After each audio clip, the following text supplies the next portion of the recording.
Zero, blackout, el gran apagón. España en negro necesita una explicación. El apagón masivo del 28 de abril de 2025 en España y Portugal afectó a toda la península ibérica. Fue el apagón ibérico y parcialmente al sur de Francia, que a tiempo se desconectaron de la red, de la española. Nadie sabe cuál fue la causa exacta del apagón. Hay de todo. A las 12:33 se perdieron 15 gigavatios, el 60% de la demanda eléctrica en ese preciso instante. Y se perdieron en 5 segundos, como los lobitos, 5 lobitos, pues así. Un evento sin precedentes. Red Eléctrica y el gobierno no han identificado una causa concreta, descartando inicialmente un ciberataque y eso de los fenómenos meteorológicos, pues casi un Portergate, casi un expediente X para Mulder y Scully.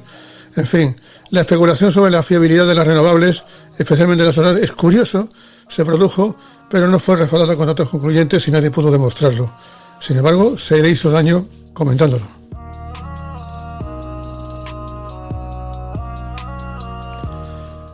Tenemos preguntas y tenemos críticas y tenemos también, por supuesto, alguna cuestión positiva. Y la suerte de que en día festivo pues está con nosotros Cristina Royce, que forma parte del Consejo Asesor del Consejo de Seguridad Nuclear. Es decir, es una observadora de excepción. Por cierto, de los pocos que hablan, porque habla poco la gente en el Consejo de Seguridad. Cristina, bienvenida y gracias. Gracias a vosotros.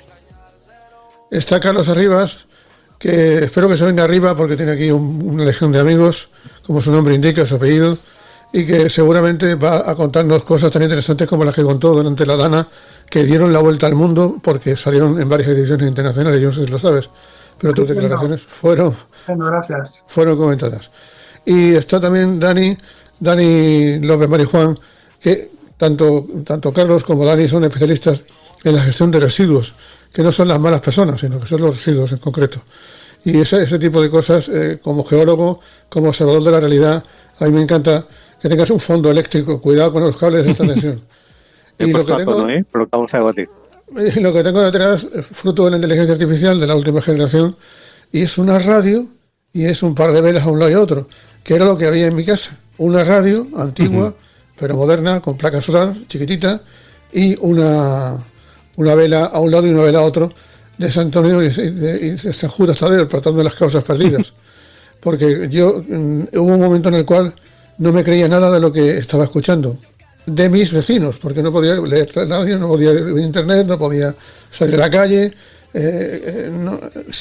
Por cierto, qué calladitas están las operadoras de telefonía móvil, con el desastre que supuso que nos quedáramos sin comunicaciones. Y no había un sistema de comunicación de emergencias a mano o a manivela, como diría el otro, con dinamo. Yo me quedé alucinado, vaya sociedad que tenemos. Pero no es mi misión criticar, sino simplemente poner de acuerdo y sacar conclusiones. Así que con respeto y con ninguna historia rara que nos lleve a hacer un distingo con ella y no con otros, pues no las mujeres primero, sino las personas bien informadas primero y que hablan con libertad. Aquí hay gente que va a hablar con libertad.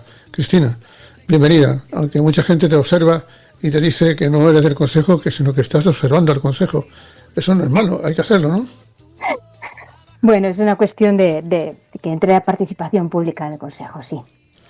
Bueno, a mí la última vez que hablábamos de que había gente que veía bien el prolongar el tema de las nucleares, el intentar romper ese acuerdo, que fue un acuerdo entre las empresas y el gobierno en concreto, de un cierre ordenado y programado. Para que dejemos las cosas claras, ¿es posible alterar eso? Posible es, el acuerdo es voluntario. ¿Ah? Claro, el acuerdo es voluntario entre las empresas propietarias nucleares, es decir, Iberdrola, Endesa y Naturgy, que es la que menos tiene, y EDP también, que tiene una pequeñita participación en Trillo. Pero ellas lo decidieron en 2019, pues porque echaron sus cuentas. Claro, el Estado, el gobierno, tenía que hacer dos cosas, porque se las exigía Europa, llevaban mucho tiempo sin hacer. Un plan energético de cara a cómo se iba a generar energía y cómo se iban a reducir emisiones con un horizonte de 2030, porque lo pedía la Unión Europea y ya iba con mucho retraso, estábamos al borde de denuncia, y un plan de ver qué hacíamos con los residuos radiactivos de las centrales nucleares, ¿vale? Y entonces, para hacer eso, lo que necesitaba el Ministerio de Transición Ecológica era saber cuánto van a durar las centrales nucleares, porque todos sabemos que no va a haber nuevas centrales. Eso no está fuera de cuestión, por más que se hable de ello. Pero ¿cuánto tiempo tienen las empresas sin intención? Y en aquel momento las empresas fueron muy reticentes a reunirse y tienen sus propios problemas y cuestiones, pero se reunieron y en mayo de 2019 sacaron un acuerdo, un protocolo de cierre ordenado, que llaman ellos, voluntario, y de ahí sale que en 2035, que esa era la propuesta, la condición de plan que quería hacer el gobierno, y ellos estuvieron de acuerdo, ¿vale? Ahora lo quieren rectificar. ¿Por qué? Pues porque quieren subvención del Estado, es decir, que le quiten dinero. Pero ellas lo decidieron porque resulta que se estaban quejando, no sé si os acordáis, de que trabajaban a pérdida, que les costaba más mantener en funcionamiento una central de lo que estaban obteniendo. ¿Y esto por qué? Esto tiene relación con las renovables, porque hay mucha producción renovable y entonces todos los momentos en que renovable y nuclear son ambas suficientes para satisfacer la demanda, todas las horas en que eso ocurra, ya no se cobra el altísimo precio del gas que se cobraba un poco antes de la guerra de Ucrania.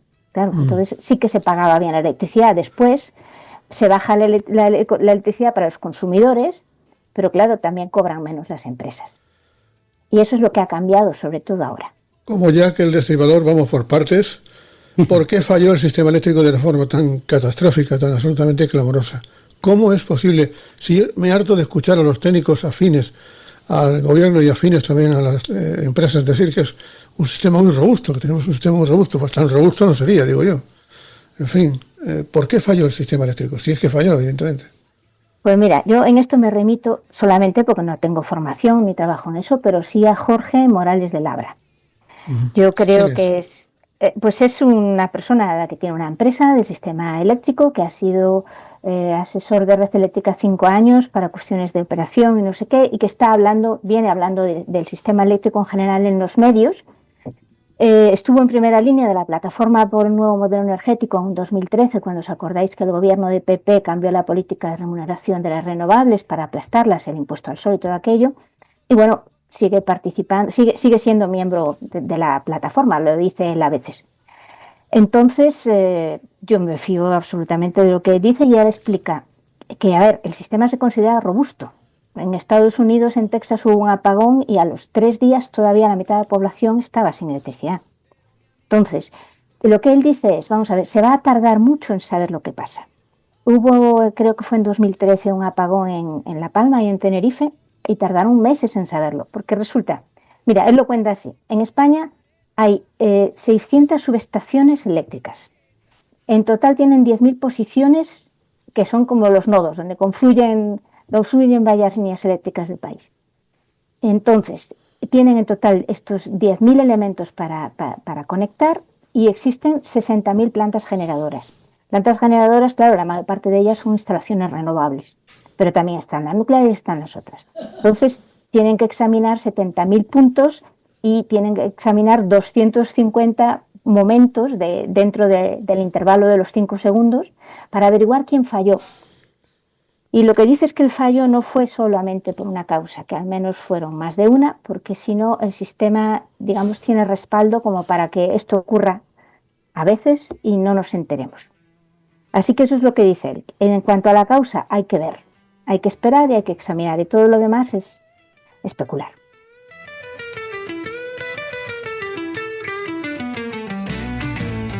La ciudad se apagó, todo es oscuridad. Un silencio que corta, no hay vuelta atrás. Una anécdota. Yo tengo un parque bonito, mucho más bonito que el de Víctor y Diego, que cantaban aquello en mi barrio, en un parque que no es parque ni es nada. Este es un parque bonito. Y yo noté 3 cosas. Primero, un descenso brutal en el uso del vehículo privado. La gente llegó a una hora en la cual ya no salían con los coches. Otro asunto, que en la oscuridad no es normal escuchar a los pájaros cantar. Los pájaros estaban cantando a las 12 de la noche y la oscuridad era absoluta, total. y alguna isla que otra, alguna farola que se quedaba encendida de forma autónoma con alguna placa solar. El ambiente me recordaba terriblemente a la pandemia. Y sin embargo, mis vecinos, la gente se portaba excelentemente bien. Lo mejor de toda esta historia ha sido la gente. Y escucho a Pedro Sánchez, queridos compañeros, decir que se monta una comisión de investigación.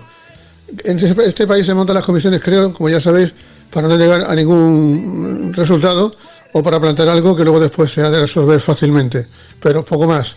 Y hay otra historia. En la gestión de la crisis, todo el mundo tiene miedo a asumir fallos en la gestión de la crisis. La gente se equivoca y toma decisiones desafortunadas, pero hay algo que me preocupa. ¿Se puede garantizar que esto no va a volver a ocurrir? Porque a mí me da en el corazón, en el alma, de que esto puede volver a suceder mucho antes de lo que parece. ¿Quién se atreve? A mí. ¿Quién se atreve? Mira, lo que dice Morales respecto a esto es que no se puede garantizar, ¿vale? Que ya es raro que en 50 años no haya pasado. Bueno, bien. Ahora, es cierto que el sistema eléctrico es más complejo que lo era hace 20 años o incluso de principios de siglo, ¿no? De 25. Pero bueno, hay cosas que seguro que se pueden mejorar. Como por ejemplo, fallos en la comunicación, poca, tardía, poco transparente, y eso es lo que la gente quería. La gente quería saber qué pasaba, Dani, pero aquí no había forma de enterarse. Lo que pasa es que a vos de pronto no puedes dar una explicación, ¿no? Salvo que evidentemente te metas en conjeturas, como hizo nuestro presidente Pablo Bonilla, que se lanzó directamente a la piscina diciendo que había sido un sabotaje, ¿no? O una metedura de pata colosal, ¿no? Lo que sí sabemos es el cómo, pero lo que no sabemos es el por qué. El cómo parece ser que sí, que está técnicamente, que fallaron ahí de forma simultánea muchas circunstancias, cambio, bajada de la tensión, modificación también de la frecuencia, etcétera, y incluso la localización, ¿no? Para que fue en el suroeste peninsular, incluso posiblemente en Extremadura, ¿no? Pero fueron varios fallos consecutivos en cuestión de muy poquitos segundos, ¿no? Pero claro, el salir a la palestra dando una explicación la que no tienes conocimiento ni fundamentos técnicos, evidentemente es una aventura y una conjetura, ¿no? Entonces ahí lo que tienes que hacer siempre es tranquilizar a la gente, sobre todo ofrecer una red de cobertura pública para evitar que haya cualquier tipo de descontrol, ¿no? Afortunadamente, de la parte más positiva de este suceso es que la gente se ha portado de forma bastante civilizada, ¿no? Como tú decías, Pepe, ¿no? Pues no hubo vandalismo, incluso el tráfico, que era un caos absoluto, por ejemplo, apenas hubo prácticamente accidentes, o sea que realmente demostró que en situaciones, digamos, de tensión máxima, como fue este apagón, la gente se comporta mayoritariamente de forma civilizada, de forma cívica, ¿no? En este caso, sí. Dani, no era papel higiénico. Lo que la gente quería era agua y un camping gas. Sí, está demostrado que tener, por ejemplo, algo analógico en casa es absolutamente imprescindible, ¿no? Sobre todo la radio a pilas, y tener o bien linternas o bien también velas, ¿no? Es fundamental, ¿no? Y incluso sistemas alternativos de comunicación. Es decir, el que hay redes sociales, por ejemplo, la red de radioaficionados funcionó muy bien, ¿no? La red, por ejemplo, de walkie-talkies de la policía local funcionó muy bien, fue que suplió precisamente la bajada y la caída absoluta de las redes digitales, ¿no? Y la telefónica también, ¿no? Que fue casi imposible de conectar, ¿no? Yo todavía mantengo una emisora y un indicativo, Eco Boston Charlie Mike, Eco Boston 6 Charlie Mike India, es el indicativo que yo usaba cuando nos quedamos sin comunicaciones telefónicas en Jerez, porque ardió la central telefónica. Durante mucho tiempo tuvimos que llamar en las cabinas públicas y tal. Recuerdo aquello. Pero vamos ahora a lo que vamos. Vamos a contar verdades, tralará, no mentiras, sino verdades. ¿Qué es red eléctrica? ¿Esto es una cosa del Estado, de todos los españoles y tal? ¿O no nos hemos enterado por negligencia nuestra seguramente? ¿Qué es red eléctrica? Es la compañía de transporte en alta tensión. 400.000, 300.000, 220.000 y 100 y pico mil, y un poco más abajo también, es la que se encarga. Es estatal. Yo creo que antes era 100% del Estado, ahora es una empresa pública que en parte depende de accionistas. El Estado tiene el 20%, la SEPI, la Sociedad Española de Participación Industrial. Eso es. Y luego también, por lo visto, hay otros accionistas institucionales de otros países y también de España, pero ese detalle ya no lo sé. Y bueno, luego hay otros muchos inversores grandes, fondos de inversión y pequeños. Creo que se lo sabe Dani, con tu permiso, Cristina. Y el Red Eléctrica Española, para echar un poquito de memoria, fue pública. Recordaos, por ejemplo, fue Aznar precisamente que la privatizó de forma casi completa, ¿no? Solamente ese 20% de participación pública que menciona Cristina, ¿no? Pero en la práctica, a pesar de que sea el presidente del gobierno el que nombra directamente a la presidenta, en este caso Beatriz Corredor, prácticamente está en manos la hegemonía, o decir, como decía Humpty Dumpty en la edición del País de las Maravillas, lo que importa es quién manda aquí, ¿no? Quien manda aquí no es el gobierno, que es lo que está diciéndose en la prensa, sino que son realmente todo ese capital absolutamente variopinto, que muchos de ellos son fondos de inversión o incluso también, pues, por ejemplo, capital privado, ¿no? Y también, aunque no estén directamente en ese accionariado las empresas energéticas, de forma, vamos a llamar, participada, también intervienen en el control. Entonces, fijaros que el problema lo tenemos, lo pregunta Pepe, que no tenemos un organismo de regulación y de control neutral e independiente del gobierno, independiente de las empresas energéticas, que están prácticamente al servicio, sobre todo del capital privado. A pesar de que siga que sea una sociedad pública, ¿no? Pero el 20% no te garantiza, evidentemente, el control, te garantiza la hegemonía. Entonces, con lo cual, una, digamos, ordenación, una regulación en manos de los que son realmente digamos, afectados porque buscan la maximización del beneficio, no buscan, evidentemente, digamos, la mejora como cuestión prioritaria del servicio, pues tenemos que hay un problema, ¿no? Entonces, aquí puede haber alguna de las claves de por qué efectivamente ha producido ese apagón, ese blackout, ¿no? El hecho de que no tenemos un organismo regulador independiente y neutral, y tampoco tenemos una empresa pública, como lo tiene, por ejemplo, Italia, que pueda servir un poquito de amortiguación o de contrapeso a ese absolutamente poder desmedido, ese oligopolio energético de esas 5 grandes empresas que son las que manejan absolutamente todo el tinglado, toda la cadena de valor del mercado energético, del mercado eléctrico de nuestro país. Pues igual que en el sector bancario.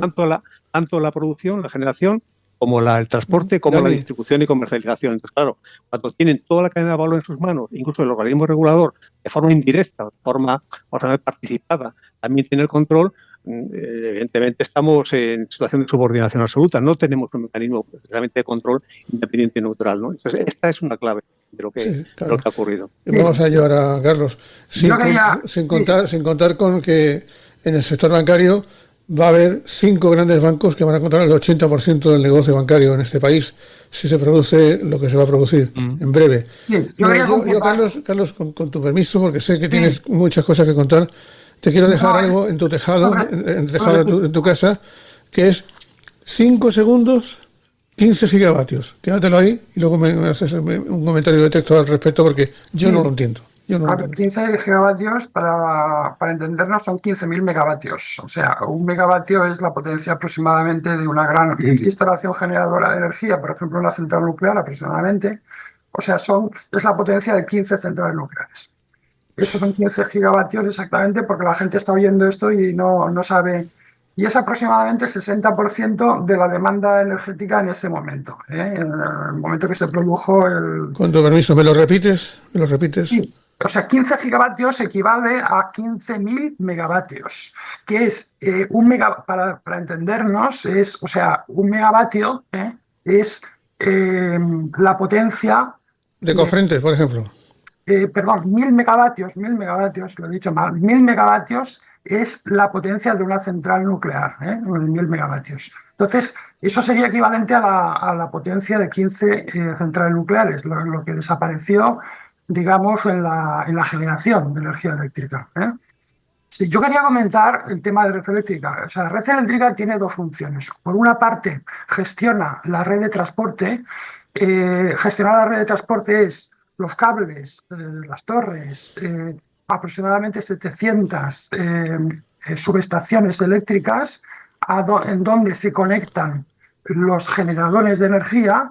Los generadores de energía también se pueden conectar a la red de distribución. O sea, por una parte hay una red de transporte, que es la que transporta la alta tensión, que son 440.000 voltios o 220.000 voltios.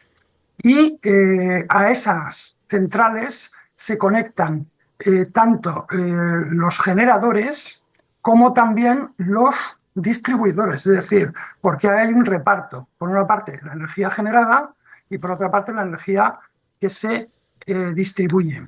Los distribuidores tienen del orden de 1.000 subestaciones, o sea, hay 5 grandes distribuidores. Los distribuidores son los que llevan la energía a nuestras casas, para entendernos. Esos son los distribuidores. Eso son las redes en baja, ¿no? Eso es en media tensión o baja tensión. O sea, esos son los distribuidores, que es pues Iberdrola, Endesa, etcétera. Las que no pasan factura, ¿no, Carlos? No, los que nos pasan facturas son los comercializadores. O sea, es que aquí, Bien, todavía quedaba un escalón más, ¿no? exactamente, hay un escalón más, pero los comercializadores son los que nos cobran el consumo de energía, pero los comercializadores no tienen acceso muchas veces a las redes. O sea, solamente son los que gestionan, digamos, la compra y venta de electricidad a los consumidores. Pero los que nos llegan los cables, los que nos llevan los cables de la electricidad son los distribuidores. Entonces, los distribuidores no hay competencia porque son fijos, es decir, esos son los que han puesto las instalaciones y los que ponen los cables que nos conectan a nuestra casa, ¿de acuerdo? Esos son los distribuidores. Entonces, una cosa es la red de distribución, que son el monopolio eléctrico que aquí ha comentado Daniel antes.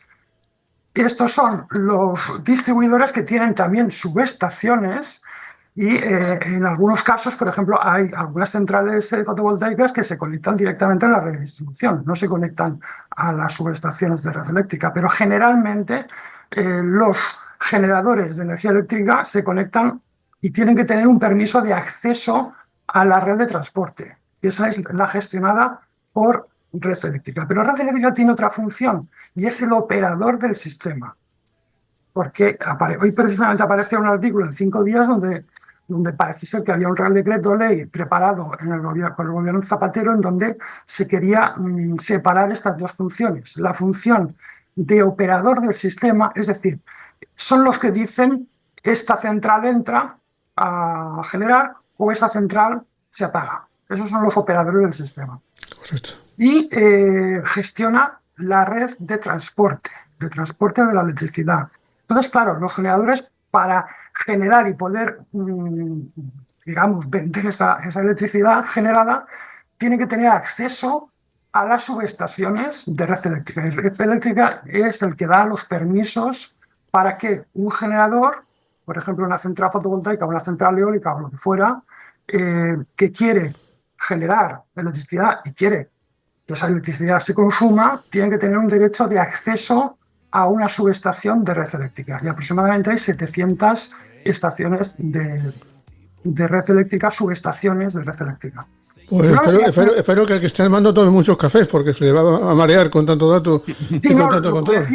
En la línea de lo que decía Cristina, claro, es que se tienen que analizar los datos de muchísimos nodos. Es decir, por aquí, claro, estamos hablando de 10.000 nodos o 10.000 puntos, es decir, estamos hablando de 700 subestaciones de red eléctrica en alta tensión. Estamos hablando de aproximadamente 1.000 subestaciones de los 5 distribuidores que hay potentes a nivel de todo el Estado, y luego los nodos. O sea, que se tienen que analizar muchísimos datos de lo que ocurría en esos 5 segundos. Entonces, eso no es inmediato, es decir, hay una gran cantidad de datos y una cantidad de responsables. Lo que sí que es verdad y lo que llama la atención es que no hubiera operativo unos cortafuegos. Es decir, si hay 2 centrales fotovoltaicas que parece ser que en Extremadura tuvieron problemas y se desconectaron, dejaron de enviar electricidad a las subestaciones de red eléctrica, lo que parece que no tiene mucho sentido es que eso no se atajara, digamos, ese error o ese fallo o ese accidente, lo que fuera, no se atajara y no se limitara, digamos, el efecto que nos ascendiera a un nivel como sucedió a nivel estatal. Yo creo que efectivamente ahí, en mi opinión, la responsabilidad es de red eléctrica. Es decir, red eléctrica tendría que haber habilitado unos cortafuegos para que ese problema no ascendiera de escala, no solamente al nivel del Estado, sino que afectó inclusive a la red francesa, ¿no? que se tuvo que desconectar a tiempo, para que ese problema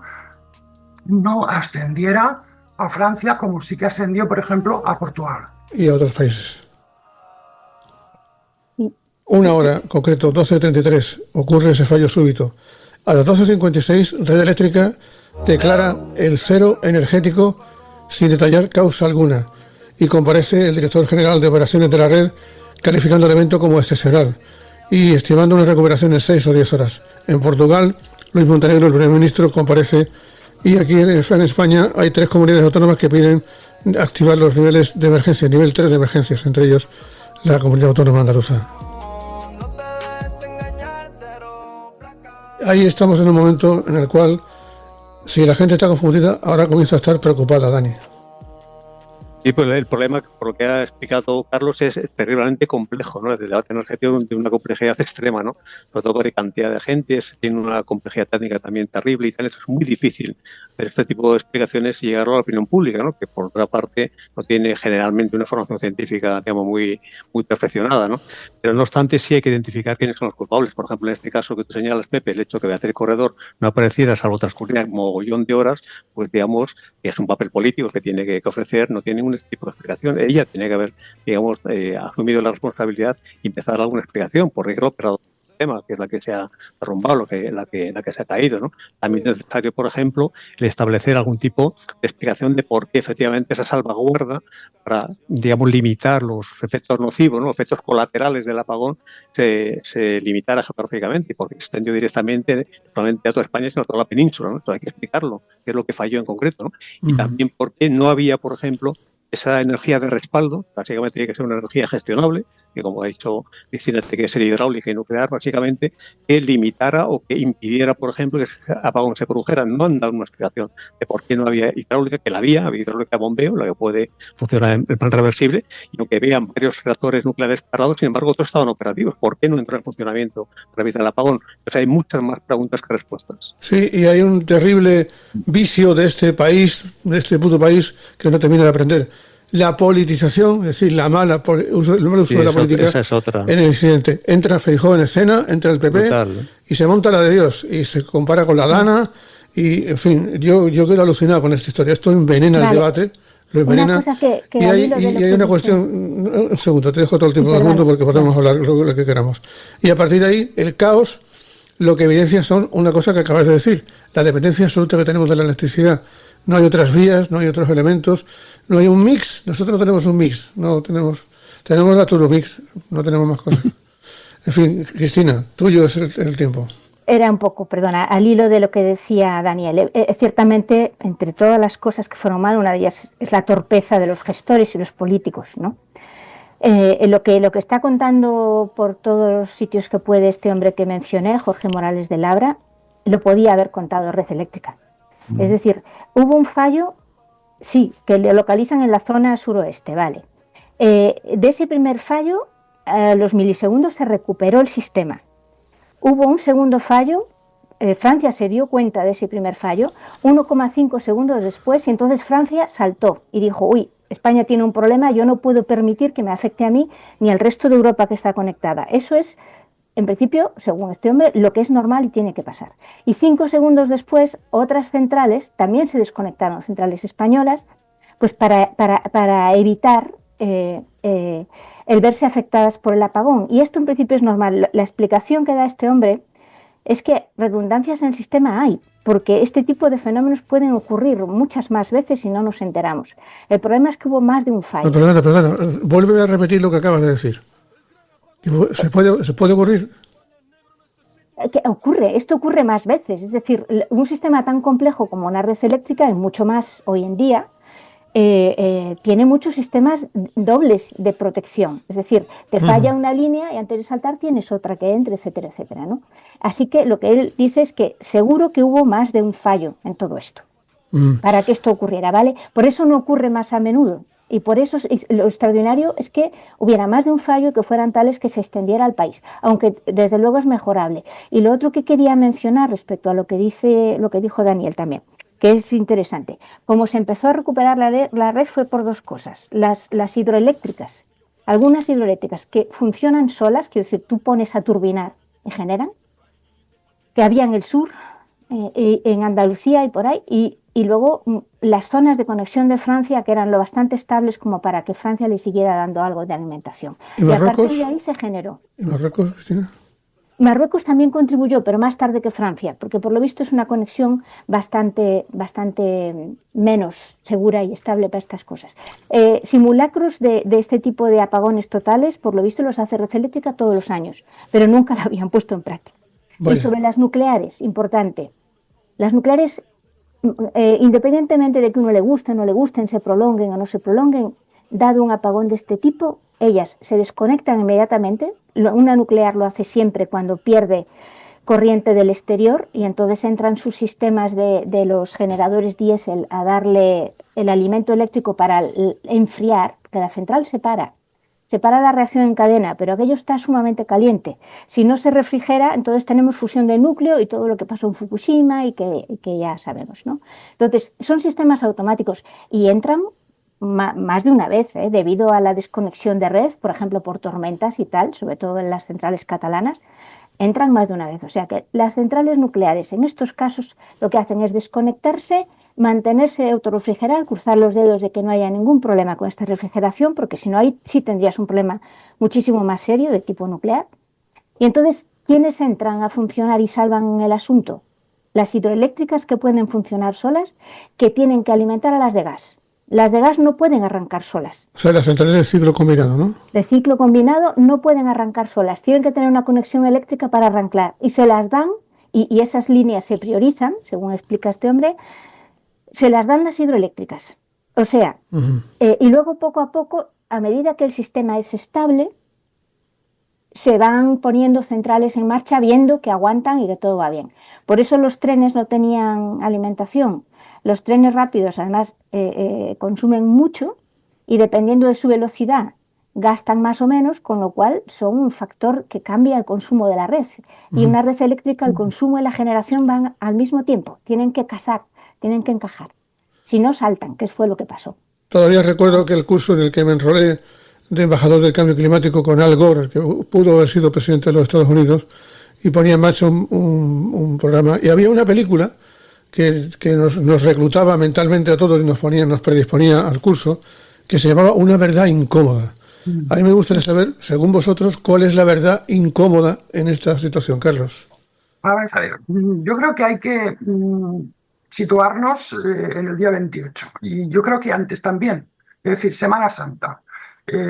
Semana Santa, las perspectivas son de una generación de renovables increíble, increíble.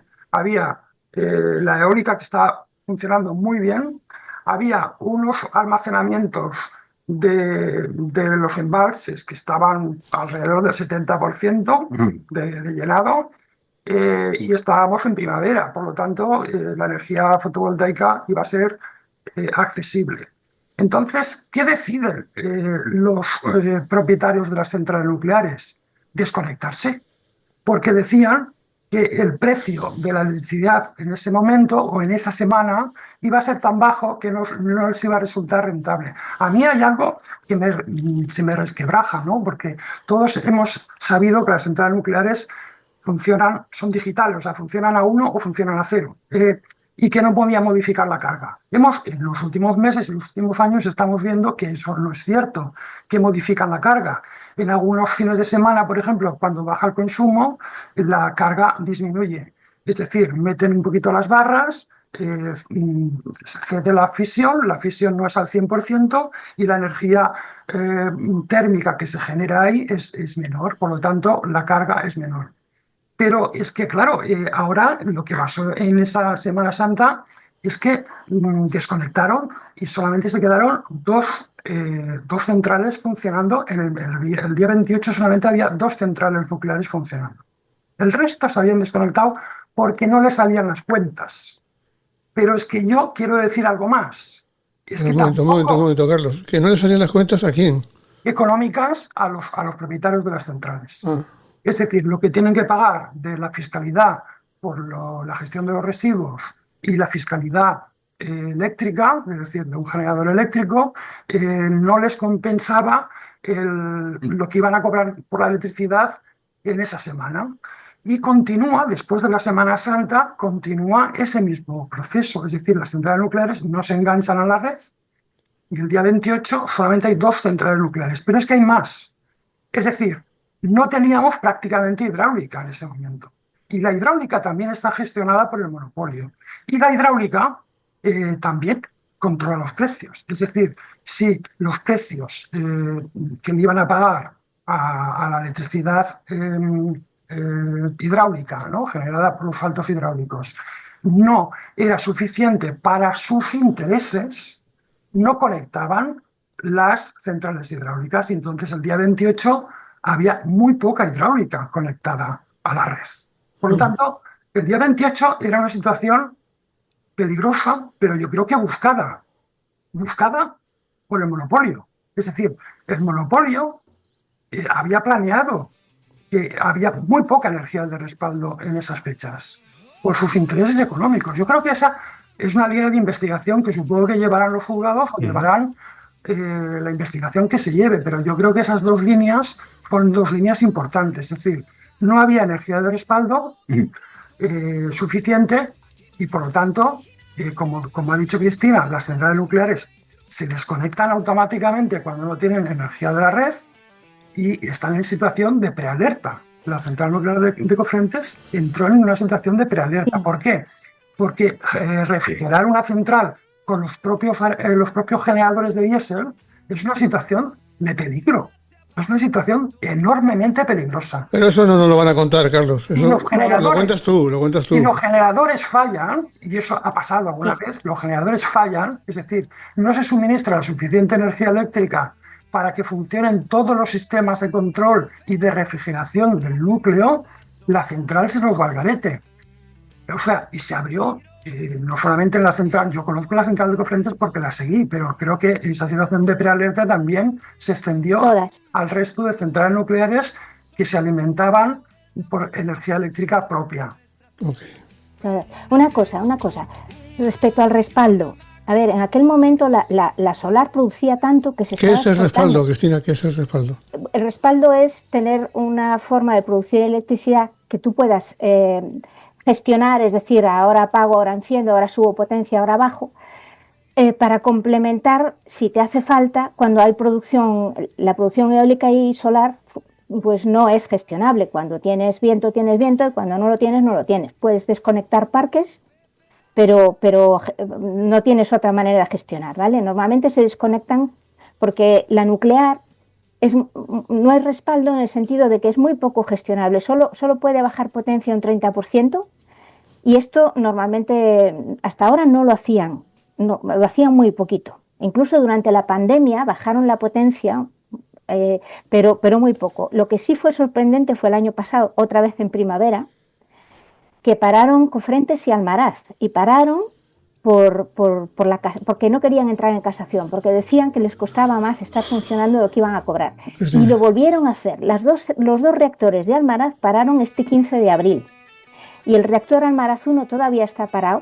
Y al Almaraz 2, el 23, Red Eléctrica, que esto lo puede exigir Red Eléctrica, porque ella te tiene que autorizar a parar o no parar, y te puede reclamar ponte en marcha, pues le reclamó que se pusiera en marcha. Y estaba al 70%, es decir, al mínimo de potencia que en principio puede funcionar. Pero en ese momento no había un problema de respaldo, porque la solar fotovoltaica estaba produciendo a tope, estaba produciendo tanto que se estaba exportando. Sin embargo, tienes razón en esto de la cuestión hidráulica, porque bajó un tercio. Estaba mirando aquí, el 28 a las 8 de la mañana estaban produciendo 7.400 megavatios, y a las 12 menos 10, a las 2 estaban produciendo 3.000, y cuando hubo el apagón se desconectaron muchas centrales hidroeléctricas y bajó a 1.000, ¿vale? Bueno, hay diferentes tipos de centrales, entiendo, porque yo he aprendido mucho en estos días, así a la fuerza. Vamos a calmarnos. Y algunas están exigidas para ser este respaldo de arrancar, con lo cual no pueden tampoco hacer lo que quieran, ¿no? Pero otras muchas, como dice Carlos, que están en manos sobre todo de Iberdrola, pues a saber. ¿Os habéis fijado que a veces en el móvil se enciende una lucecita de color rojo a la altura donde está el altavoz de la oreja y nunca se explica por qué se enciende esa luz? Observa tus secretos, se cuela en tu habitación, con ojos invisibles en eterna conexión. Ella es la sombra en tu ventana, la luz... Esto es una canción que habla de cómo somos objeto de un escrutinio absoluto por parte de las nuevas redes y por parte de los gobiernos y por parte también de la tecnología. Se sabe dónde estamos, qué vamos, qué no hacemos, en fin. Digo yo que serán capaces entre unos y otros de hacer una buena investigación pública que determine responsabilidades y que podamos saber qué pasó en esta historia. Porque lo que sí me queda claro a mí como ciudadano, viendo lo que me estáis contando, es que, lejos de ser robusto, es vulnerable el sistema que tenemos. No quiero decir que no lo sean los demás, que lo son también, pero el nuestro lo es.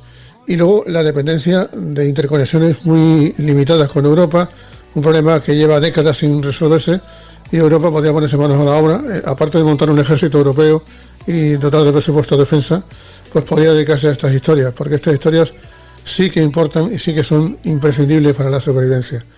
Comentario al respecto. ¿Una buena investigación pública? La va a ver, Pepe, porque no solamente va a ser el gobierno de la nación que va a hacer esa investigación técnica, sino que ha recurrido también al consorcio que, digamos, agrupa a todos los entes parecidos a la Red Eléctrica de España a nivel de Europa. Y esos, evidentemente, no van a tener ningún tipo de adscripción partidista, vamos a decirlo así, ¿no? Te van a llegar hasta el fin de las consecuencias, ¿no? Todo está informatizado, con lo cual va a tardar muchísimo tiempo, por lo que decía Carlos, hay un mogollón de nodos que tienen que identificarse y tal, pero tenemos un sistema eléctrico mucho más robusto, mucho más sofisticado y más seguro que hace 20 y hace 30 años. La información en este caso no es un factor de debilidad, es un factor de fortaleza. Ahí, lo que pasa es que no ha funcionado, ha habido fallo por esa, incluso el mantenimiento predictivo que tiene ahora, por ejemplo, el sistema eléctrico no lo había, por ejemplo, hace unos cuantos años, pero por los motivos que sea, eso ha fallado, ¿no? Respondiendo a tu pregunta de cuál es la verdad incómoda, la verdad incómoda de Al Gore sabemos cuál era, ¿no? Es el cambio climático que nadie quería entonces reconocer, ¿no? Y ahora, en este caso, por ejemplo, la verdad incómoda sería, digamos, que el oligopolio eléctrico, estas 5 grandes compañías eléctricas, que ha demostrado que están más atentas, por ejemplo, a su cuenta de resultados y a la obtención de beneficios, que lo que es ofrecer un servicio público de calidad. Yo creo que son conclusión que por lo menos los aquí presentes, no sé si alguien más, los aquí presentes, sí podemos estar de acuerdo, ¿no? Esa es la verdad incómoda.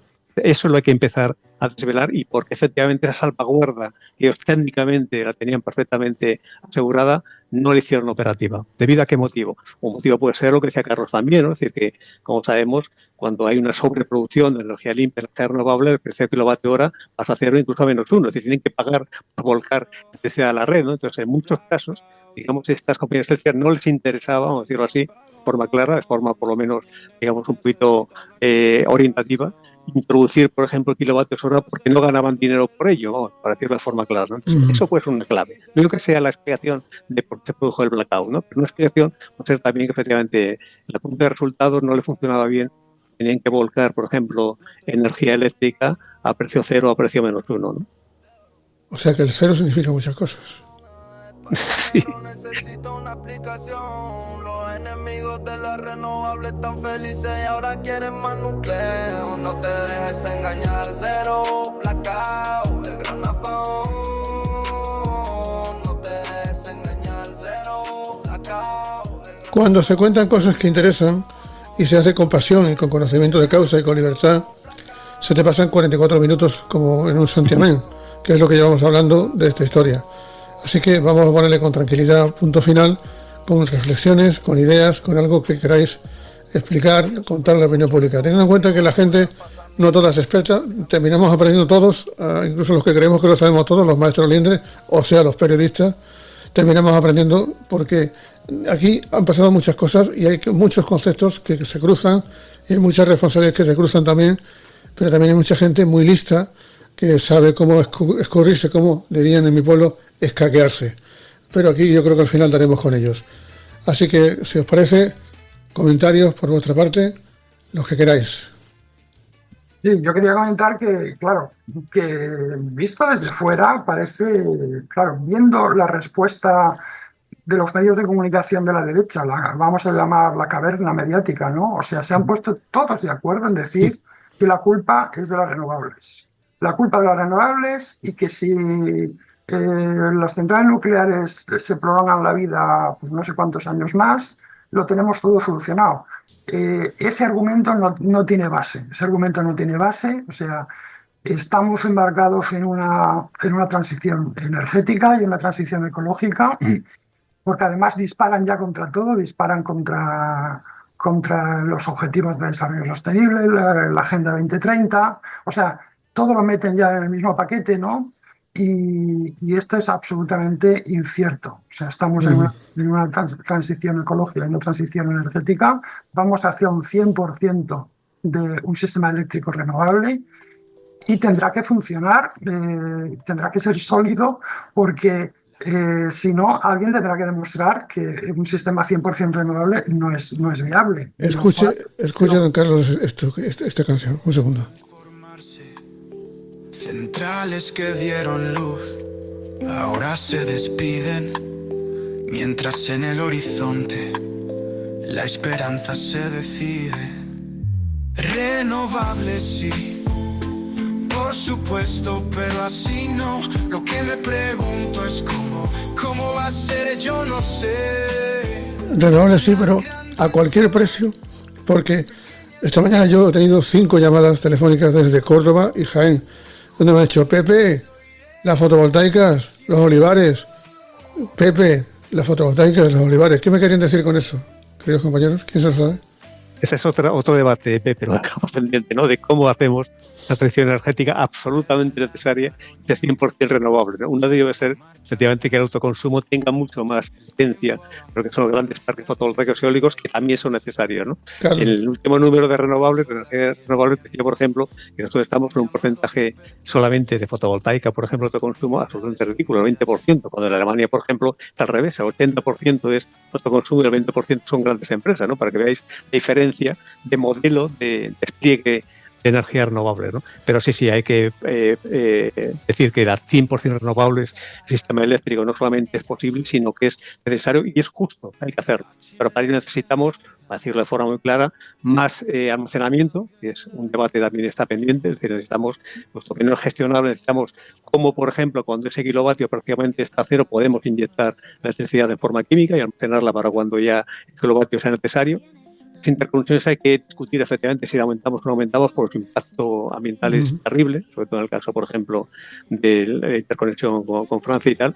Necesitamos también, sobre todo, ya digo, un sistema regulador que sea un sistema independiente y neutro, es justamente lo contrario de lo que tenemos ahora, un sistema totalmente, digamos, politizado y absolutamente al servicio, a merced de los intereses económicos del oligopolio eléctrico, ¿no? Es lo que tenemos que cambiar.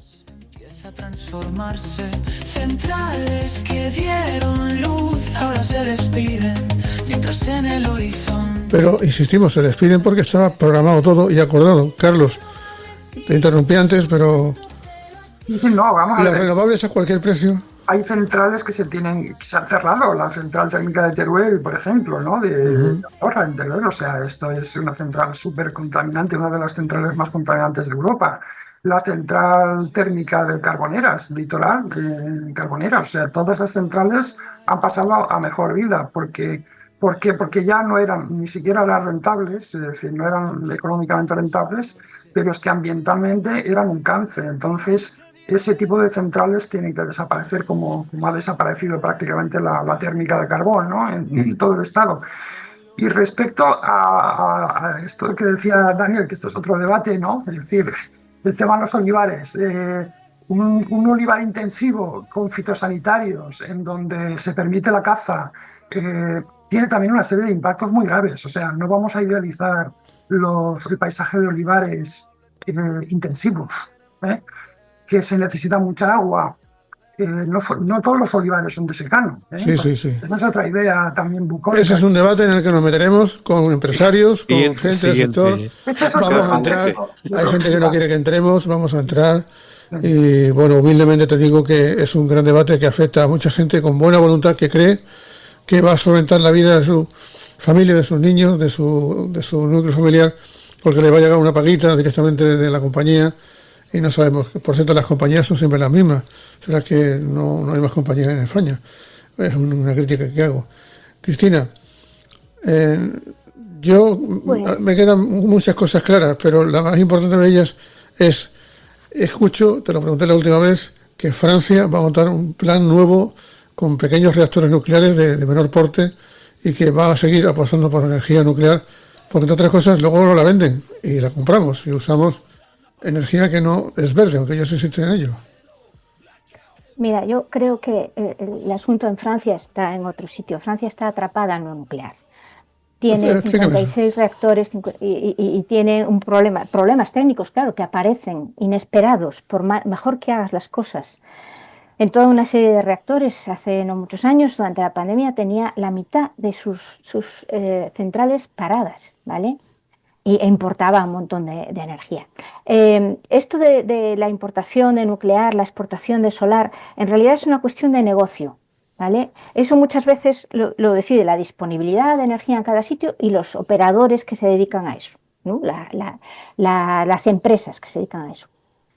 Entonces, ya veremos qué hace Francia, porque conseguir toda la cantidad de dinero que necesita para renovar y hacer nuevas centrales es una barbaridad. Y de las pequeñas, los pequeños reactores, es que es más mito que realidad. Es decir, apenas hay pequeños reactores, no hay modelos que claramente parezca que tengan aprobados los permisos que necesitan técnicamente, me refiero a nivel de ingeniería. La mayor parte de todo eso está sobre papel.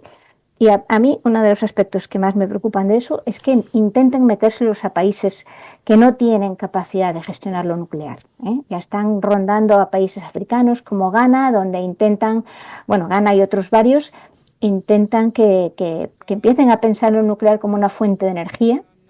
Y claro, luego les financian, como Rusia tiene 20 países. Qué pena.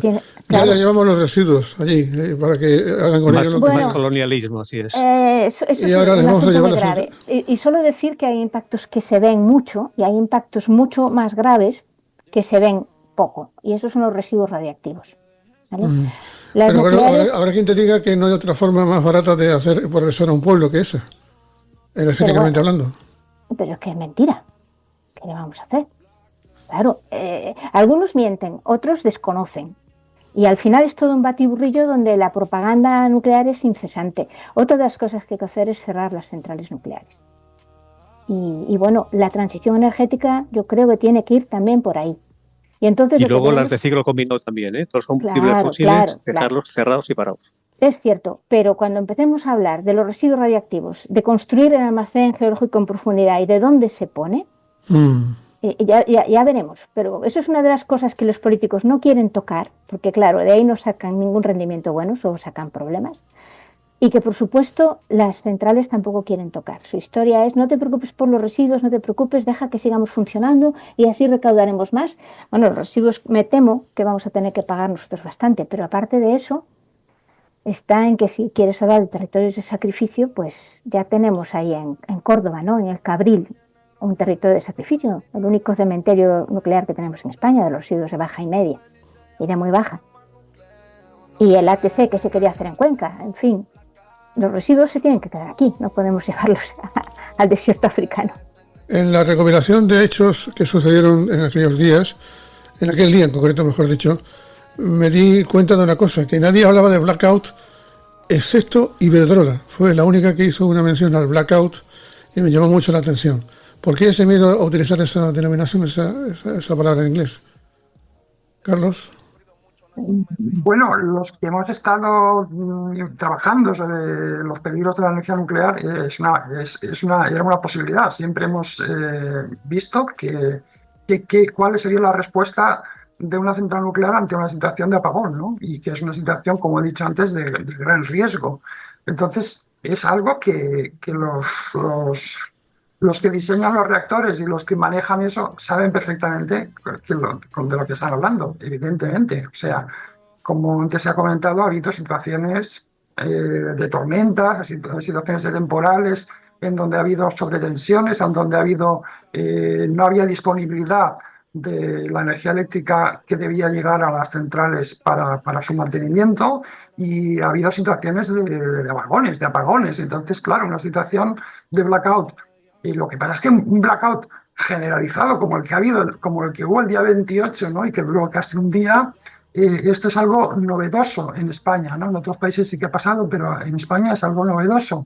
Y las centrales nucleares han salido como han podido de esa situación, pero que es una perspectiva. El blackout es algo que está en el diseño propio de las centrales nucleares. Por cierto, la actitud de Portugal, ¿qué os pareció?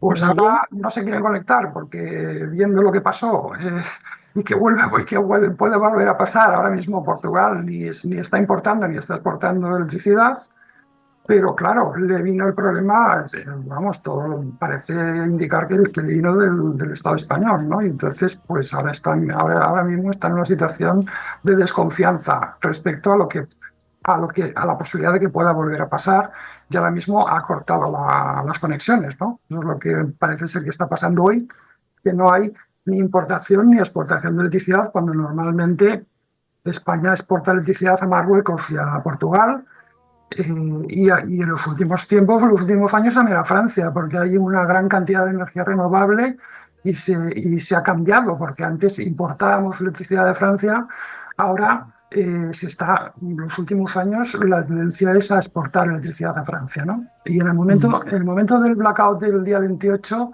se estaba exportando electricidad a Francia. Eso se cambió. O sea, bueno, aparte de que se cortó, luego hubo un aporte de electricidad, por eso en el País Vasco y en la parte norte de la península la electricidad volvió antes a los hogares y a las industrias antes que en otras zonas, ¿no? Por la aportación francesa. Pero Portugal, bueno, al final tendrá que abrir sus redes igual que antes porque necesita energía y esta energía viene de España. O sea que esa desconfianza supongo que cesará. Hay un personaje, Fernando Rey, que avisó de que esto podía ocurrir. He estado revisando cosas que se han dicho en estos días y Fernando Rey dice esto que vais a escuchar ahora. La mueve un cable y ese cable se llama Red Eléctrica Española. Y no se olviden de ella, que es lo que va a regular que esa industria crezca. No se escucha. Se oye muy bajo, Sí, Pepe, no se oye nada. Un cero energético quiere decir que Lo vamos a poner. las eléctricas producen energía. Y yo tengo Sin problema. 16 horas. Es un aviso. Es un aviso. Red Eléctrica Española en España producen energía. Y yo tengo empresa en Chile y causó el caos durante 16 horas. Es un aviso. Es un aviso. Red Eléctrica Española en España es un ejemplo. A nosotros no se nos ha ido la luz en los últimos 40 o 30 años. Pero no está preparada, y no lo digo yo, sino lo dicen los señores que generan la electricidad en este país, que no está preparada para cómo quieren hacer esta transformación. ¿Que es necesaria? Claro que es necesaria, pero no de esta manera.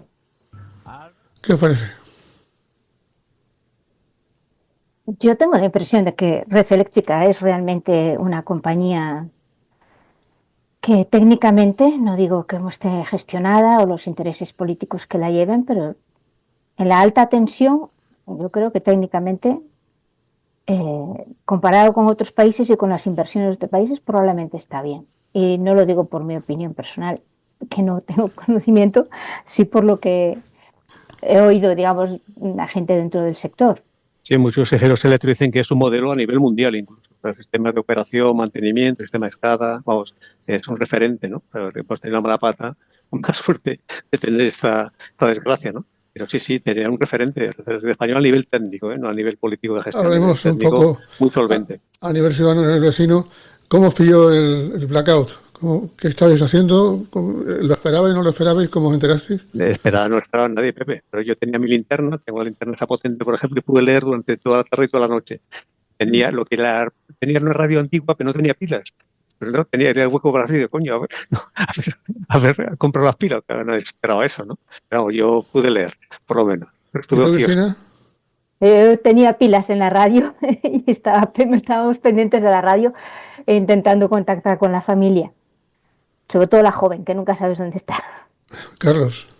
Sí, yo efectivamente puse la radio del móvil, o sea, porque todos los móviles tienen la aplicación de la radio y pude escuchar la radio y informarme de lo que estaba pasando, porque la verdad es que era escalofriante, o sea, que no funcionaba el teléfono, no funcionaban las redes, no funcionaba nada y la electricidad tampoco, no había televisión, o sea, era una situación excepcional, hasta que te das cuenta que es una situación generalizada. Yo ese día tenía programado un viaje relativamente largo y claro, todas las recomendaciones era que no se saliera de casa, que no se viajara y no sabía el estado en el que se encontraba la P7, que iba a coger yo la P7, ¿no? Hasta Castellón. Y bueno, pues ahí hubo una gran incertidumbre de si el viaje lo tenía que hacer, además, por obligación. El viaje lo tenía que hacer y al final lo hice y vamos, sin ningún problema, pero claro, no sabía si iba a haber colapsos, si no iba a haber colapso en las carreteras, iba a haber...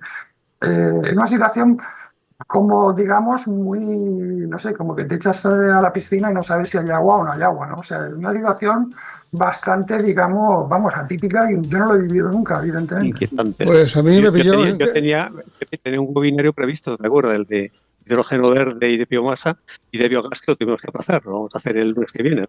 Pues Bueno, directamente me lo daré, claro. Estaremos atentos. Yo quería deciros que lo que estaba haciendo era dándome la razón a mí mismo, con poca fortuna, porque estábamos mi mujer y yo en casa, y tampoco era cuestión de echarle en cara de que yo tenía razón, porque entre otras cosas teníamos los dos. Nos equipamos y nos preparamos gracias a una encuesta del CIS, Carlos, Cristina, Dani. El CIS me llamó, hoy no me ha llamado nunca para hacer una encuesta, hizo la última, y me dijo, ¿qué grado de verosimilitud da usted a la petición del gobierno de que se equipen con un kit de supervivencia? ¿Lo ha hecho? Y yo contesté que sí, entusiasmado, porque lo había hecho. Me había comprado mi camping car, me había comprado todo, y sobre todo, como soy viejo amigo de la radio y radiofonista, pues la verdad que me alegré mucho, y siempre me preguntaré lo que voy a decir. ¿Por qué nunca se ha creado una red segura de información, un sistema de alerta de protección civil, y por qué en España nos mandan un pitido que nos pone los pelos como escarpias para decirnos que hay una alerta, pero no son capaces de decirnos, escuchad el parte, como los viejos tiempos, de las 2 de la tarde, y a las 6 hablará el ministro, y a las 7 hablará el presidente, y que haya una metodología, un procedimiento. Pues no lo hay. Las emisoras y las grandes cadenas ganan mucha pasta con las licencias, que ya, gracias a Dios, Internet acaba con ello, pero lo que sí es cierto es que la gente volvió a recuperar la radio analógica. Mientras más sencilla, mejor. Y funcionó. Y la gente se enteró de las cosas, pero eso podía estar absolutamente arreglado. Eso es algo que yo me pregunto. Y otra cosa que quería deciros, una cosa que me llamó mucho la atención y me estremeció, que es que había leído un artículo de un miembro de la Reserva Federal de los Estados Unidos, que era sobre otra historia, que querían cesar el Trump al responsable de la Reserva, y decía el hombre que el dinero se iba a acabar, que no iba a haber dinero físico. Entonces, ya me contaréis, en una situación como esta, cómo se paga si no funciona el cajero, cómo se compra, qué pasa, qué haces con esto. De esto nadie nos ha hablado, ¿no? Os habéis quedado como yo. Está claro que una parte analógica es absolutamente necesaria. No tenemos que digitalizarnos al 100%, pues si no nuestra vulnerabilidad es completa. Pues yo lo que vi aquí en Madrid es que la gente que no tenía dinero suelto no podía comprar. O sea, se veían en la zona centro, porque yo también tenía un acto por la tarde y salí de casa por si acaso no se había suspendido. Esto lo compuse. Las horas de turistas que había como una cara de cansancio y despiste porque no tenían dinero. Salvo Mercadona, Cristina, Mercadona tenía grupos electrógenos y admitía perfectamente las tarjetas. O sea que ahí bueno, mira, no sabía por qué el Mercadona era el único que estaba abierto. Sí, aquí en Cádiz San Fernando tuvo servicio todo el día y para toda la noche. Esto se llama el día que se acabó el dinero. Como ya veis, aquí hay como botica de todo.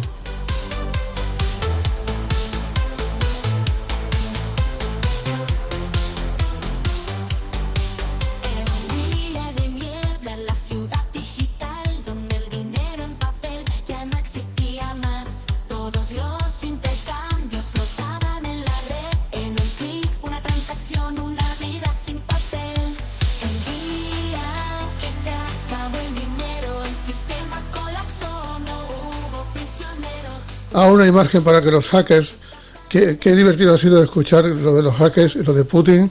Los rusos siempre son los más socorridos, ¿eh? A veces a mí me da mucha pena porque se olvidan dos cosas, que los Estados Unidos aportaron muchas almas de jóvenes que defendieron Normandía en aquel desembarco, en la lucha contra un Hitler absolutamente desaforado, y sobre todo lo más importante, los millones de rusos que murieron precisamente para defender la democracia. A veces se nos olvida la historia. A mí me ponen los pelos como punta. Y una hora exacta, Cristina, medio segundo, 4 segundos, 1 minuto, medio minuto, ¿qué le tiene que quedar claro a quien nos ha escuchado? Bueno, por una parte que no se pueden dar las cosas por sentado. Si vivimos en unas sociedades cada vez más complejas, parece que tenemos derecho a todo, que tenemos todo asegurado y hay cosas que hay que pensársela y quizá tengamos que pensar en en tener gente que nos dirija o que gestione más seria de la que quizá tenemos. O sea, menos politiqueo, porque no es política, es politiqueo, y que hable la gente que sabe, y tenemos que asumir que para tener ciertas cosas tenemos cierto coste. Es decir, la sociedad ideal, pues no sé si la alcanzaremos alguna vez, pero lo importante es empezar a andar hacia allí y no andar hacia otro lado. Por eso y por la generosidad de gente como tú que está en esta tertulia, un día festivo, sacrificando a la familia y hablando de cosas que interesan a nivel general a la opinión pública, y haciéndolo con propiedad, y se te entiende. Si no te entiendo, te pregunto, que es lo bueno que hay que hacer en esta vida, preguntar. Y Carlos Arribas, pues arriba la verdad y arriba tu comentario.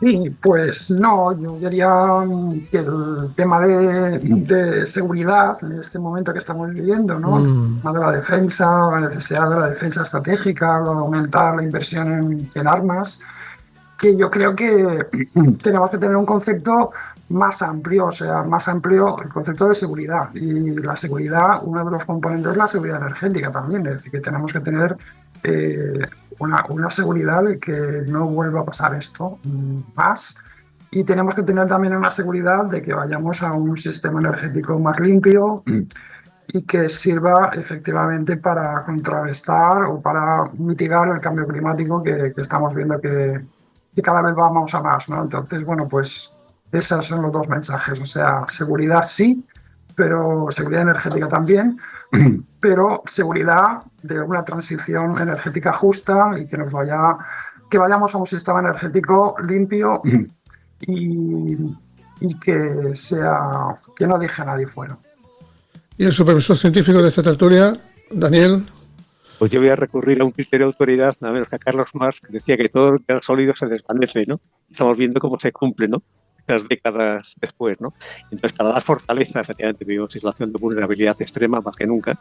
Para dar fortaleza, lo que necesitamos es, pero mucha más participación, mucho más control por parte de los políticos que nos gobiernan, muchísima más colaboración entre la gente y también muchísima más transparencia a la hora de llegar a la información, ¿no? Que no sea una situación del mundo opaco, ¿no? El que prácticamente nos es imposible llegar a la verdad, ¿no? El objetivo a perseguir y a conseguir es: hemos derribado el carbón, hemos cerrado las centrales térmicas, tenemos que conseguir cerrar las nucleares, incluso antes del 2037, y tenemos también que conseguir que se cierren las centrales de gas ciclo combinado y que toda la electricidad sea limpia y sea renovable. Y recordaros que tenemos un asunto pendiente: los fondos de inversión.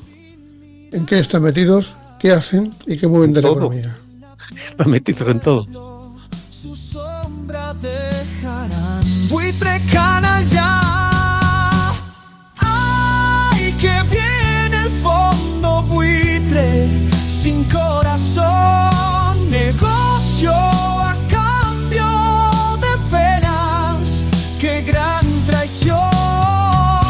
Despojan a los sueños con frialdad. En esta lucha del medio ambiente y del cambio climático también están los fondos. Así que de eso hablaremos, si quieren o como si no quieren, y contaremos lo que podamos contar y que sepamos. Gracias, muchísimas gracias. Para mí, como ciudadano, ha sido muy instructivo escucharos, porque he aprendido muchísimas cosas, que no sé nada al final de los asuntos, porque se cuentan de otra forma. Y que si alguien ve a Wall-E, que avise y que le diga que lo de los gigavatios sigue todavía pendiente. Ok. Se les puede ganar, recuerda, se les puede ganar.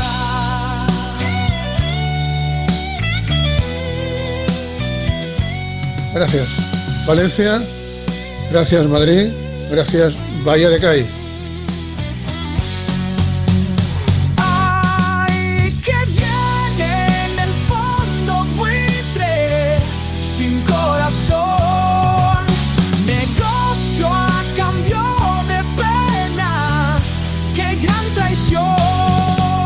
Despojan a los sueños con frialdad.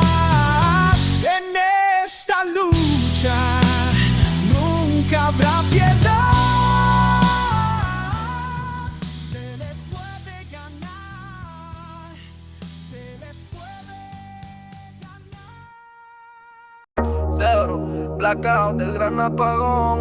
España en negro necesita una aplicación. Los enemigos de las renovables están felices y ahora quieren más nucleo. No te dejes engañar, cero blackout, el gran apagón. No te dejes engañar, cero blackout, el gran apagón. No te dejes engañar, cero blackout, el gran apagón.